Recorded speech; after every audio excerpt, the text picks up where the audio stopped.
취득세 중과 완화, 주택임대 사업자 복원, 여기에 다주택자 대출 규제 완화까지 2023년에는 부동산 세법이 이렇게 바뀝니다.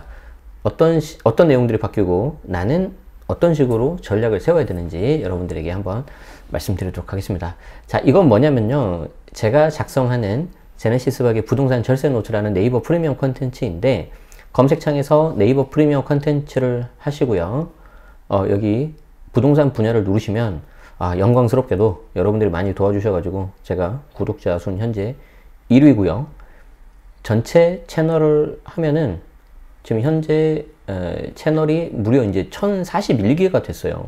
이렇게 많은데 대부분 주식이죠. 주식인데 제가 현재 9위로 이거 올라와 있습니다. 여러분 다시 한번 감사 말씀드리고 동시에 새해 복 많이 받으시라고 말씀드리고 싶네요. 그래서 첫 달 무료 쿠폰도 있기 때문에 혹시 필요하신 분들은 활용해 보시면 좋은데요. 이 중에 부담되시는 분들은 월 한 건에 대해서 무료로 보실 수가 있어요. 만약에 그 한 건을 보고 싶다 그러면 저는 이걸 추천드리겠습니다. 가장 최근에 한 거 12월 28일 날 제가 작성한 건데 여기에 정말 제가 정성을 다해서 작성을 했고 여기 댓글을 보시면 뭐 정말 정리 잘 되어 있다고 정성이 잘 되어 있다 이런 말들이 좀 있지 않습니까? 그래서 제가 좀 죄송하지만 좀 생색을 내고 한번 시작해 보도록 하겠습니다. 요약된 거 위주로 제가 설명을 드려볼게요. 핵심적으로 빨리빨리. 자, 첫 번째 취득세입니다. 취득세는 여러분들 아시는 것처럼 2주택까지는 중과가 폐지가 되죠. 그리고 3주택 이상이라도 기존 중과세율에서 50%가 인하가 됩니다. 그래서 이 장표는 제가 이 네이버 프리미엄 콘텐츠를 위해서 다 일일이 한 땀 한 땀 만든 장표예요. 물론 여기에 있는 내용들은 보도자료를 캡처한 거지만 여기 제가 써놨죠. 여기 보시면 현재는 여러분들 아시는 것처럼 1주택까지는 중과세율이 들어가지 않고 2주택부터는 조정대상 지역인 경우에 8%, 물론 일시적 2주택도 있지만, 그리고 3주택은 조정 12%, 비조정 8%, 4주택 이상, 그리고 법인은 전부 다 12%인데, 앞으로는 2022년 12월 21일 이후에 취득한 거에 대해서는 2주택도 중과를 없애고, 3주택 이상 같은 경우에 최대 12%, 8%를 50% 낮춰서 6%, 4%로 이렇게 낮춰버리는 거죠.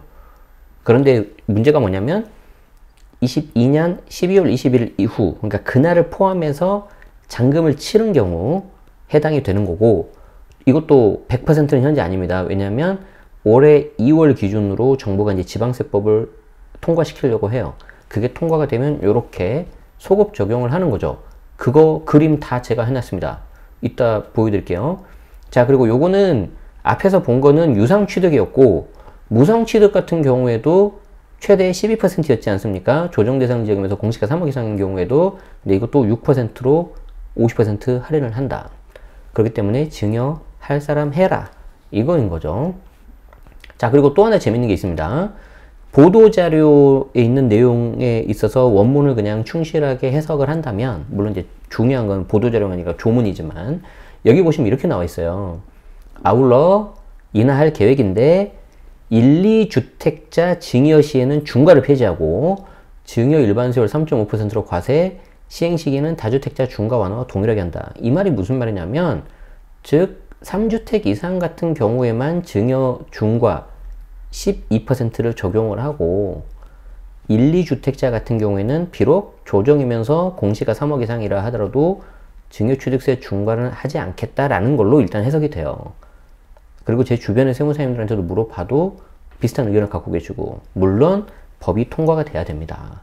이 내용대로. 한번 이거는 좀 지켜보시죠. 채널 제네시스박 구독하시고 알림 설정하시면 제가 잘 알려드릴게요. 그리고 이제 많이 물어보시는 게 이거예요. 자, 22년 12월 21일 이후 취득분부터 적용이 된다는데, 저는 일시적 2주택이에요. 3년 내 팔아야 돼요. 2년 내 팔아야 돼요. 그런데 소급 적용돼서 안 팔아도 됩니까? 저 2주택이니까. 많이 물어보시죠. 결론적으로는 안 됩니다. 자, 왜 그러냐면 여기 보시면 22년 12월 21일 이후 취득분, 그러니까 이날 포함해서 취득하는 것부터 적용이 되는데 잔금을 치러야 되는 거죠. 그리고 나서 23년 2월 정도에 정부가 예정하는 게 요건데, 지방세법 개정을 이제 해가지고 이거를 소급 적용 이렇게 돌려가지고 한다는 거예요. 그러면 당장에는 내가 중과세율로 세금을 낼 수도 있죠. 그런데 만약에 올해 2월대로 예정이 잘 되면은 소급이 돼서 돌려받을 수가 있다는 거예요. 여기까지는 따라오셨죠? 그런데 나는 안타깝게도 22년 12월 20날짜 하루 전날 내가 잔금을 치러버렸다. 그러면 적용돼요, 안 돼요? 이건 안타깝지만 적용이 안 돼요. 그러면 저는 신규 주택, 즉 두 번째 주택을 22년 12월 초에 취득을 했는데 20일 이전에 취득을 했는데 그럼 적용이 안 됩니까? 안 됩니다. 그러면 내가 2번 주택을 취득세 중과를 피하려면 종전주택을 3년 비조정인 경우에 아니면 2년 조정인 경우에 매각을 해야 돼요. 네, 그렇지 않으면 8% 내야 된다. 근데 여기서 이제 많이 물어보시는 게 이거 하나예요. 방금도 우리 연회원 카톡방에서 질문이 들어왔는데 그럼 내가 이거를 분양권을 샀다. 분양권을 사는 경우에는 어떻게 되는 거냐? 취득일이 언제냐? 자, 여기서 이제 여러분들 많이 헷갈리시는 게 분양권 같은 경우에는 분양 계약일을 취득한 걸로 봐요. 제가 강의할 때도 많이 했잖아요.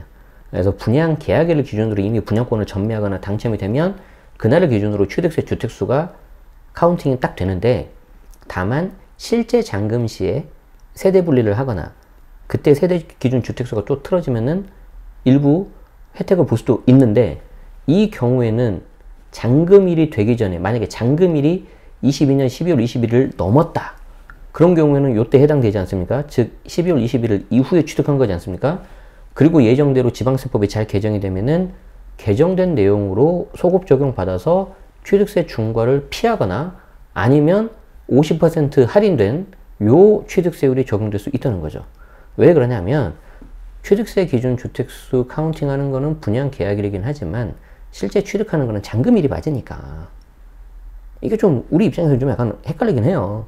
어쨌든 분양권 갖고 계신 분들은 할 수 있다면 잔금을 좀 늦추시는 게 좋고 이거는 좀 리스크가 있긴 하지만 전체 분양 대금의 10% 정도를 남겨두고 나머지만 납입을 하고 이렇게 좀 늦추는 것도 방법이긴 하지만 꼭 10%를 남겨놨다고 해서 무조건 취득을 안 하고 그런 건 아닙니다.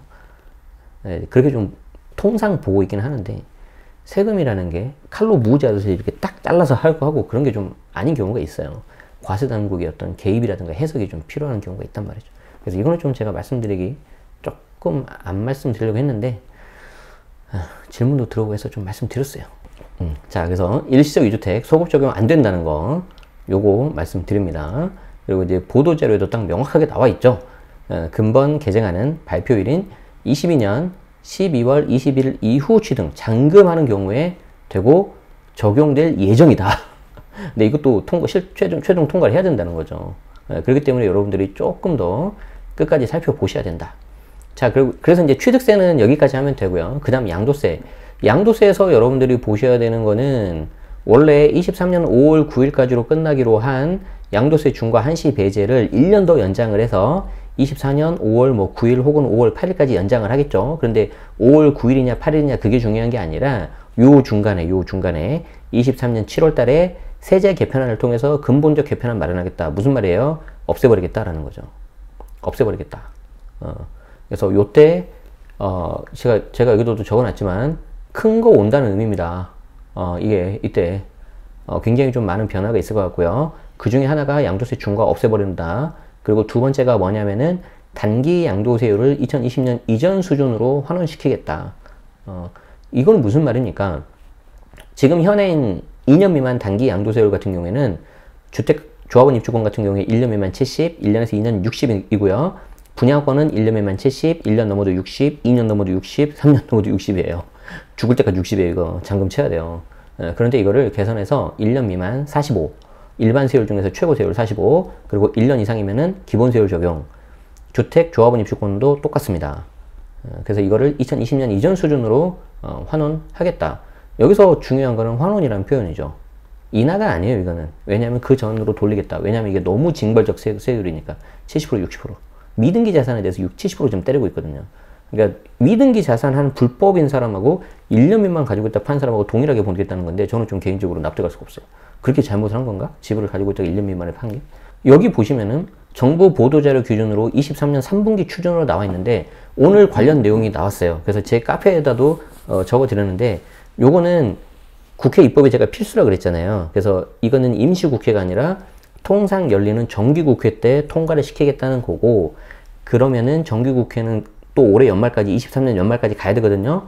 그럼 실제 시행은 23년 1월 1일 이후 양도분부터 적용될 가능성이 높다.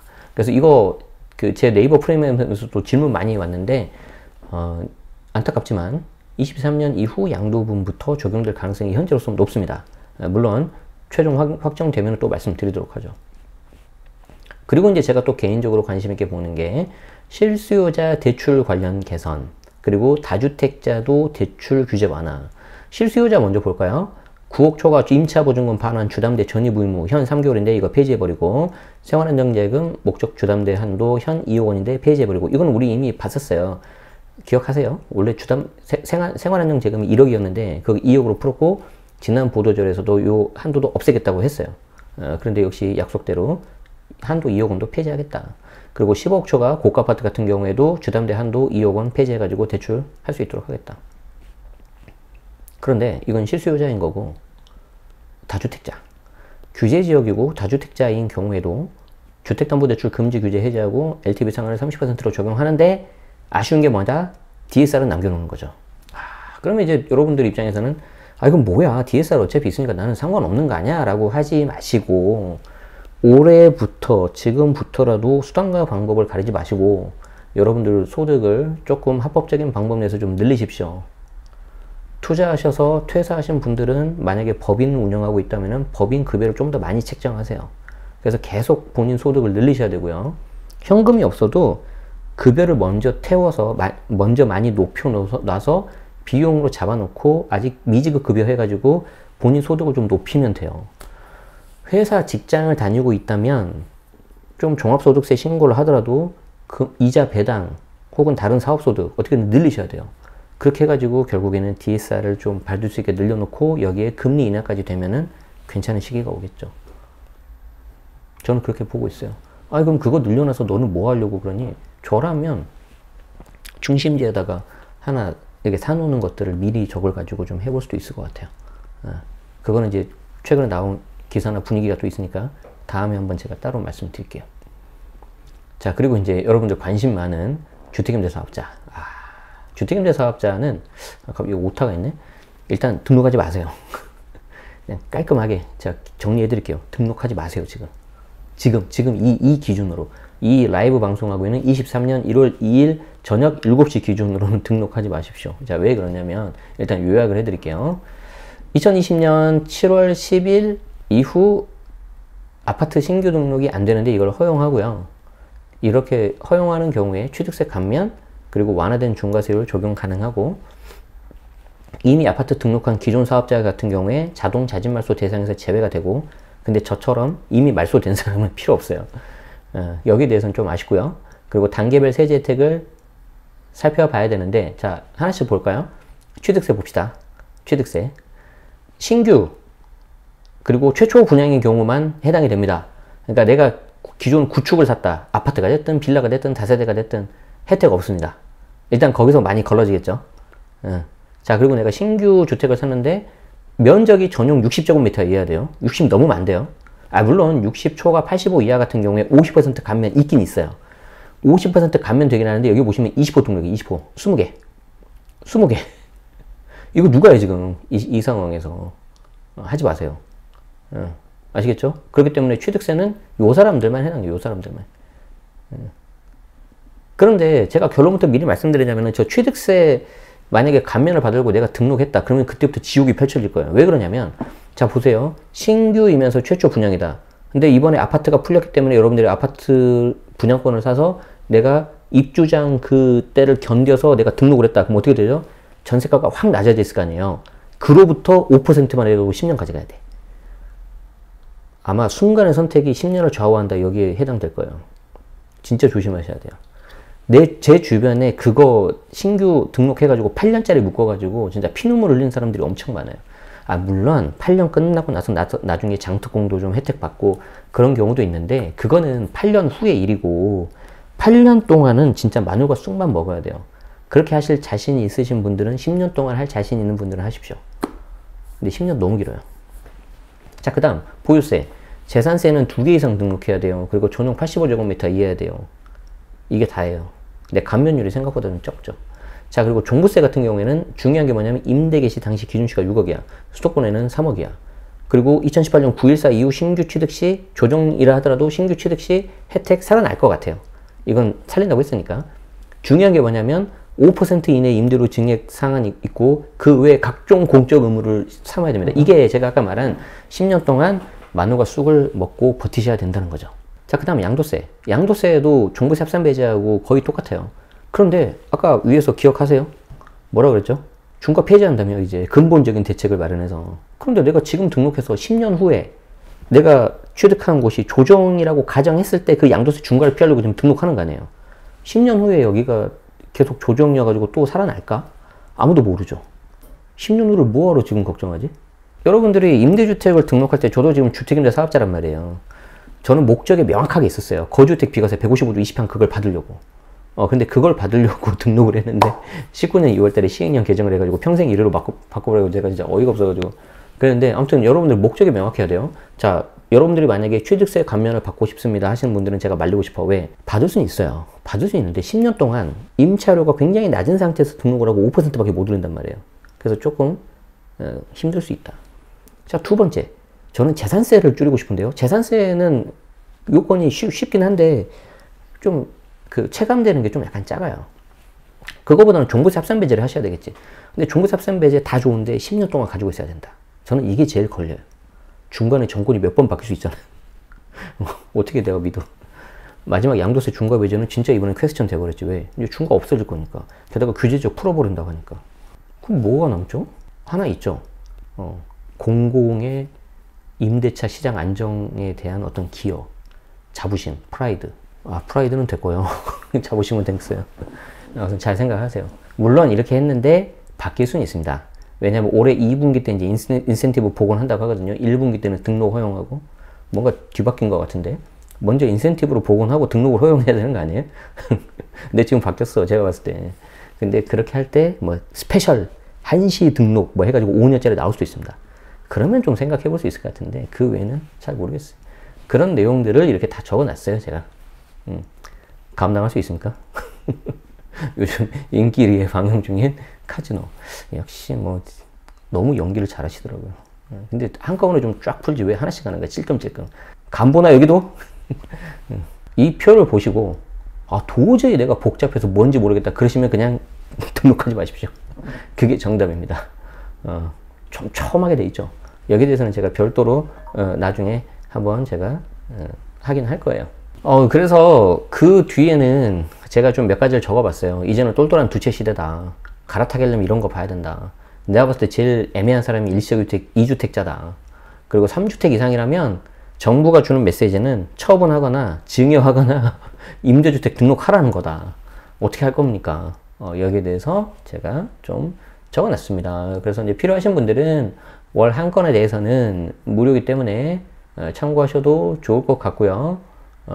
제가 링크를 좀 드릴 테니까 보시고 활용을 하셔도 좋겠습니다. 그리고 마음에 드신다 그러시면은 첫 번째 달 무료 쿠폰도 제가 드리니까 그것도 잘 활용하셔도 괜찮을 것 같아요. 여러분들 생각은 어떠신가요? 댓글로 남겨주시면 좋을 것 같고 도움되셨다면 구독하시고 알림 설정하시면 새롭게 바뀌는 내용 계속 업데이트 해드리도록 하겠습니다. 시청해주셔서 고맙습니다.